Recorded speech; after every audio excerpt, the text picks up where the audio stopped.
ගරු ස්වාමින් වහන්සේ සීලය දිවි හිමියෙන් රකින්න අනිත් අය ගැන හිතන නිතරම Tamanගේ කුසල ශක්තිය වර්ධනය කරගන්න පින් කරගන්න කෙනෙක්ට පිළිකාවක් වැනි දරුණු රෝගයක් වැළඳෙන්නේ ඇයි? ඒ තත්ත්වය අපිට ඔබ වහන්සේ ධර්මානුකූලවම පැහැදිලි කර දෙන්න. මෙහෙමයි නෝන හුඟා වෙලාවට නෝන ඔය පිළිකා කියන සම්බන්ධය නම් සකස් වෙන්නේ ද්වේෂය කියන කාරණේ මත.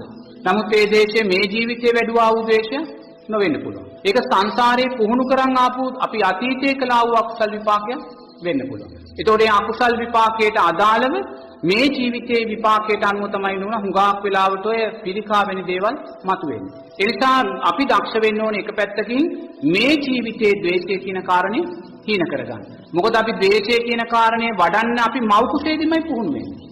තේරෙන දැන් මං ඉස්සෙල්ලා කිව්වනේ අර දරුවා දරු ගැබේ ඉඳගෙන කොච්චර ද්වේෂයෙන් කොච්චර මේක මගේ කරගෙන ඉන්නවද කියලා නේද? අම්මා නැවෙන මොහොතක් පාසා අම්මාට රිදෙන මොහොතක් පාසා අම්මා උදරය තද කරන මොහොතක් පාසා ඒ දරුවා ද්වේෂය ඇති කරගන්නවා. කුස ඇතුලේ. මොකද යාට ද්වේෂයට දාලා පංච උපාදානස්කන්ධය සකස් වෙනවා වේදනාවට අදාළව. එතනින් තමයි අපි මේක පටන් ගන්න. ඒතර බලන්න ඒ දරුවා ලෝකෙට බිහි වෙද්දී ලතෝනේ දීගෙන කෑ ගහන්නේ මොකක්ද? සාංශාරික පුරුදු කළා වූ ද්වේෂය, වෛරය. සමහරු නොදන්නා භාවයට කියනවා මේ කිරි දරුවාගේ හිත ප්‍රභාස්වරයි කියලා. ඒ කියන්නේ අලුත් උපන් දරුවාගේ හිත ප්‍රභාස්වරයි කියලා. හිත ප්‍රභාස්වර රහතන් වහන්සේගේ පමණයි. කෙලෙස් වලින් ප්‍රභාස්වර හිතක් තියෙන රහතන් වහන්සේට පමණයි. මේ අලුත උපදින දරුවා කියන්නේ බරපතල වූ අකුසලයන් දරාගෙනයි ලෝකෙට එනියාගේ කෑ ගැනීම බලන් දරුවෙක් යටි ගිරියෙන් කෑ ගහනකොට අම්මාගේ උණුසුමෙන් ගන්නකොට කොයිසා වේගෙන් යා කෑ ගහනවා. ඒතකොට මේ ද්වේෂය අපි මේ සෑම දෙයක් තුළින්ම මතු කරගෙන එනවා.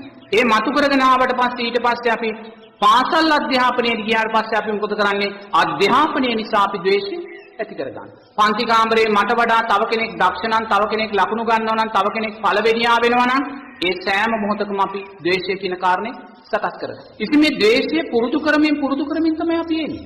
ඒ පුරුදු කරමින් එනකොට නෝනා අතීතයේ කළා වූ ද්වේෂයනුත් මතුවෙලා එනවා. ඒ මතුවෙලා ඊට අදාළ රෝගාබාධයන් සකස් වෙනවා. ඒ වගේම බුදුරජාන් වහන්සේ ඊළඟට කියනවා නෝනා මේ රූපය නිරේතුරුවම කායානුපස්සනාවෙන් දකින්න කියලා. මේ රූපය නිරේතුරුවම කායानुපස්සනාවෙන් දකින්න මේක අනිත්‍යභාවයට පත් වෙන රූපයක් කියලා කියද්දී අපි රූපලාවර්ණ ක්‍රමහරහා මේ රූපය නිරේතුරුවම ඉස්මතු කරලා පෙන්වනවා. එතකොට මේ රූපය නිරේතුරුවම ඉස්මතු කරලා පෙන්වන මොහොතක් පාසා අපි තුල වැඩෙන්නේ අකුසල් සිතක්. බුදුරජාණන් වහන්සේ දේශනා කරනවා යම් කාන්තාවක් යම් පිරිමියෙක් තමන් ශරීරයට අඳින ඇඳුම තුලින් තමන්ගේ ඇවතුම් පැවතුම් තුලින් යම් කෙනෙක්ගේ හිතේ කාමයන් සකස් කරනවා නම් ඒ කෙනා නිරේතුරුවම අකුසලයක් රැස් කරගනිමින් සිටින්නේ කියලා.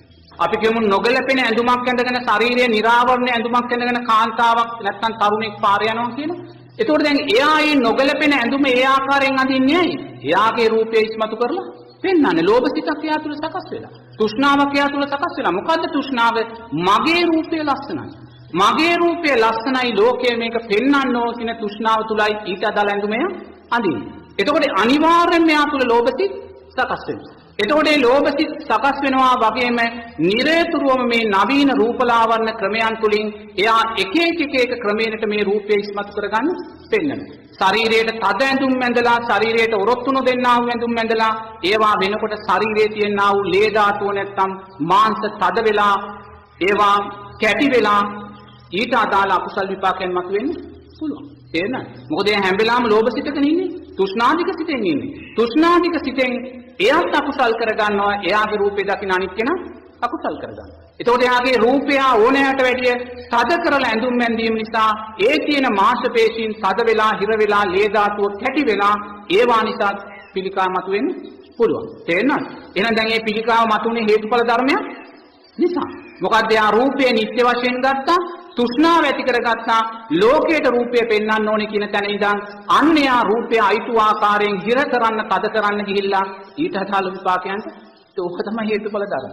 ඔවා වැඩි වෙනවා මිසක් අනාගතේ කවදාකවත් අඩු වෙන්නේ නැහැ.